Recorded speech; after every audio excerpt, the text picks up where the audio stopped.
لەبارەی پێکهێنانی حکوومەت سبەی پارتی و یەکێتی لەسەر ئاستی باڵا کۆ دەبنەوە. دوورگەبۆرەکان دژایەتی خۆیان لەبارەی پرۆسەی ئاشتی لە تورکیا ڕاگەیان.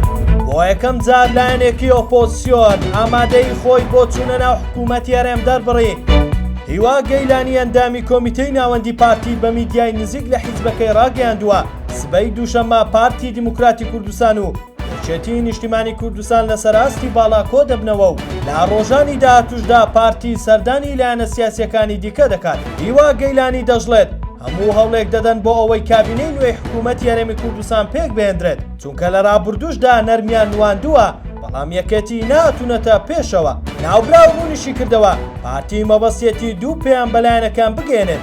یەکەم ڕێخستنەوەی پەرتەوازەی نێوماڵی کورد، دووەم لەگەڵ لایەنە براوەکان یەک پاکێج و گوتاریان هەبێت لە حکوومەتی داهاتووی عێراقدا.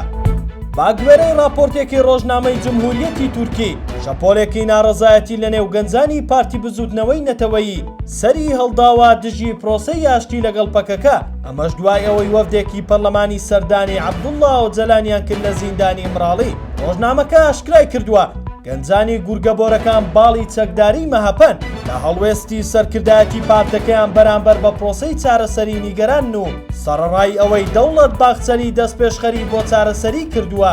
بەڵام لە زانکۆی ئەنقەرە گەنجانی نەتەوە پەرست دروشمی ئۆجەلان لە سێدارە بدانیان بەرز کردەوە. خوێندکارێک ئەندامی ڕێخستنەکە بە ڕۆژنامەکەی وتووە ئۆجەلان تیرۆریستە و بانگەوازەکەی بۆ چەکدانان ڕاستیەکان ناگۆڕێت. باوەڕمان وایە ئۆجەلان ئاراستەی دەوڵەت دەکات نەک پێچەوانەکەی. بورهان ڕەشید پارێزەری لاهور شێخ جەنگی ڕایگەیان هەفتەی ڕابردوو لە زیندان سەردانی لاهور شێخ جەنگی کردووە و لەبارەی پێکهێنانی حکوومەت گفتوگۆیان کردووە.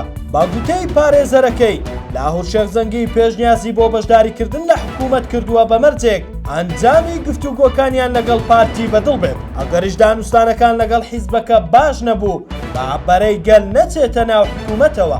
جێی باسا بەرەی گەل لە لاهور شێخ جەنگی سەرۆکایەتی دەکات خاوەنی دوو کورسیە لە کۆی 100 کورسی پەرلەمانی کوردستان.